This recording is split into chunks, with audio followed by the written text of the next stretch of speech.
umeanza our women men's favorite line, of course, of course, of course. The book is just full of easy one-liners that they always keep referring to as their constitution. So now that tumeanza na politics, tumeanza na kuongelea the country, tumeanza na kuongelea navigating in the country. Before to get into the reason we are here, the reason that you brought us here, Mimi, I was on sabbatical. Mimi, I didn't want anything to do with your. I did this. Rolled my eyes. I saw the back of my head. Mimi, nimesema before mkuja hapa. Mimi, I did this thing kila Sunday for 1 or 4 weeks. So, y'all please respect me. So, haya ni babu amenileta hapa. Otherwise. So I will tell these people like mnaweza nitolea sadaka, angalieni vitu zenye nawafanyia.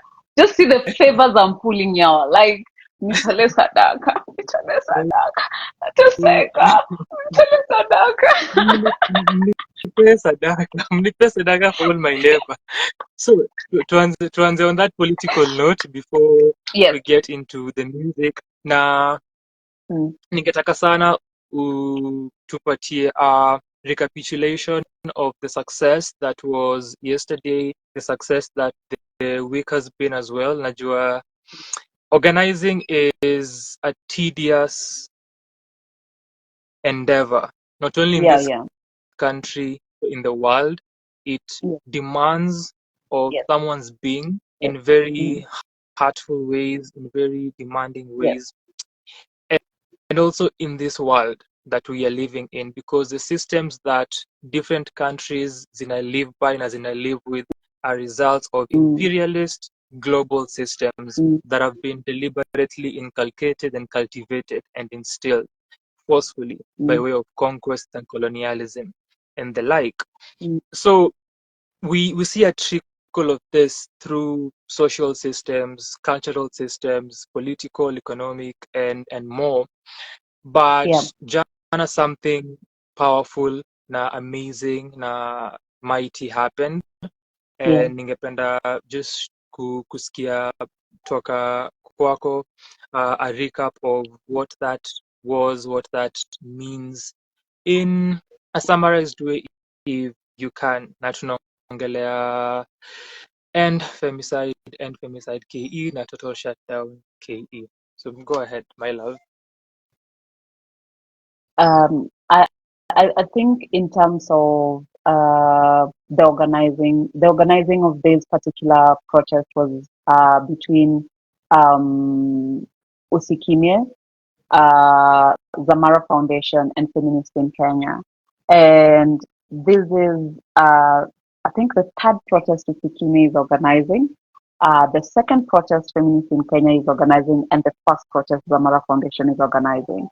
And this protest was ignited by the fact that this year we are on the 28th day of the year, and we've already lost like 12 women through the year. And I know we talk about death as the culmination of violence, but I think for me personally, violence goes beyond what now becomes death. Like when someone gets killed, I think that is the moment when the perpetrator is done. Like the person who's abusing this person is done. They've done everything they could do, and they've killed this person finally, right? Because to understand femicide is to understand power and to understand how power moves, both vertically and horizontally, and even diagonally, to understand how we view the world and the people who are allowed humanity. And so yesterday was a success. And I think the first beat of the success was the fact that we had over 500 people on the streets in Nairobi.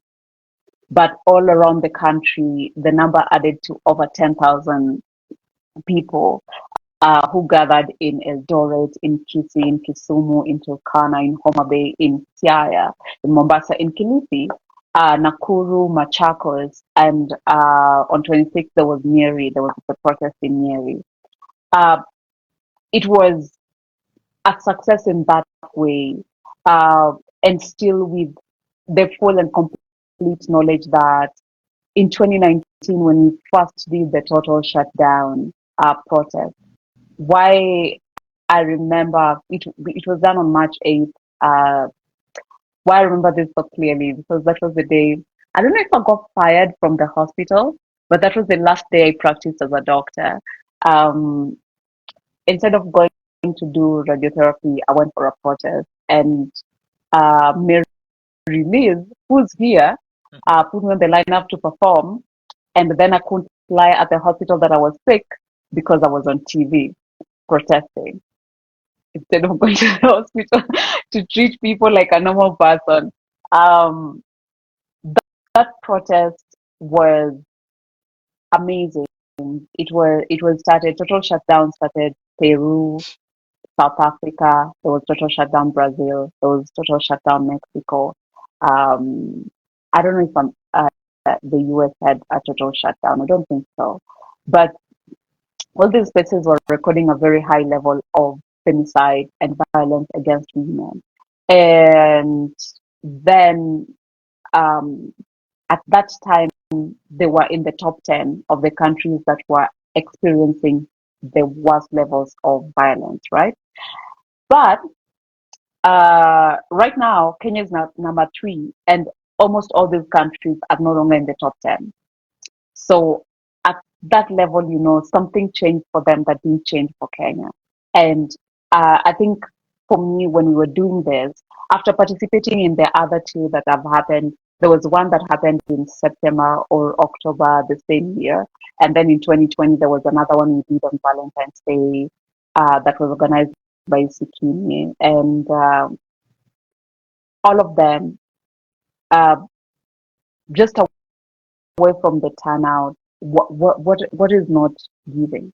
So yesterday we had so many people turn up. There were so many people who were protesting for the very first time. It was both a moment of, oh my God, I can't believe people had this cry and came out. But at the same time, it was, why the fuck are we here? Why are we still doing this? Like, why do we have to say, do not kill people, do not abuse people, do not rape people? It's heartbreaking if you think of it. It's very heartbreaking that we have to remind people that, and we have to still tell people, like, there is no justification for the kind of harm you do. There is no justification uh, for that harm. There is nothing. There is no justification. And that reminds me of, may she rest in peace, Dr. Ivy Wangeshi. When Ivy Wangeshi got murdered, hacked to death by this person who traveled from Thika to Eldoret to kill someone. And with the rumors, everything that went on. But the one thing that I remember when the mother talked was, even if she took your money, you could have just called me, I return it. Like, there was nothing that was worth the pain that family went through, and any other family right now that is mourning their child. There is no pain. We remember Sheila, no pain. The kind of pain those people are experiencing, I don't think we even have words for it yet. So that was about yesterday, and we protested and we had such a great time doing it. We wailed, we cried, we rolled on the ground. My take is, I wish it took longer.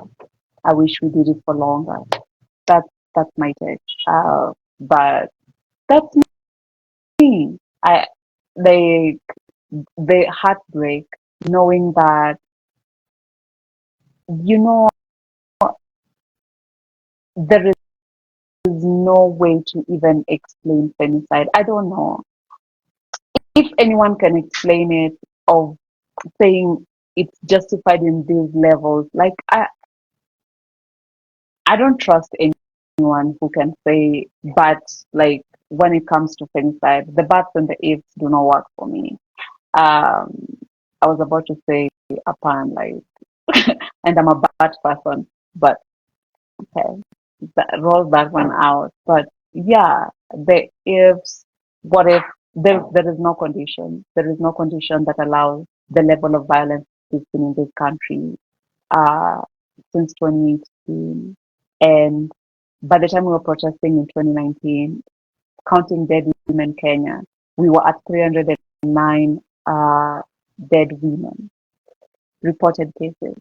We were protesting in March. This 209 dead women was a report from 2017 November to March that time. So within 1 year, we had lost 309 lives, murdered, and mostly by their husbands, boyfriends, brothers, fathers. And it's the same way the conversation right now has been derailed to wanawake wanataka kukula pesa or wanawake wache kwenda kwa Airbnb. Only out of the 12 murders, only 2 people were murdered in Airbnbs. Everyone else was murdered inside their house by their boyfriend, by their husband. One was murdered by the brother because she did give the brother 2,000 bob. The other one was murdered cooking. It is gruesome, and we're in deep trouble if we think that this is something that we can justify or play away or do that relativity that we do with violence, where we say shit like, "What if it was this person of yours?" or "What if it was this?" Like, nah, it's just a person, a being whose life has been taken. And for the ones whose lives are not taken, they're horrified to even exist. That even yesterday, we left the protest and someone was abused when they were getting home. So, we can now talk about music.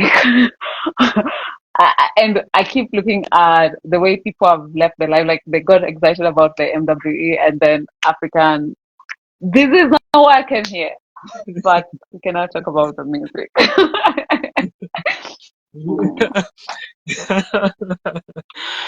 you Look at you you. and I you and I know the intricacies and the nuances within which our beings exist in the world, Yes, and the yes, nuances with which we exist in this country.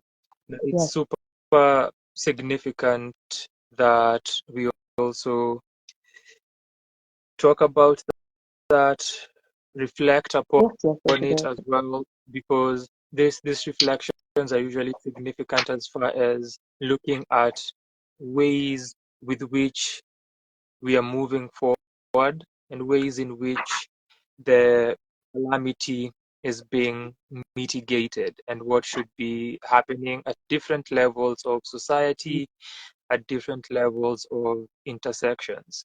So thank you so Yes. much for sharing that and for giving us your reflection.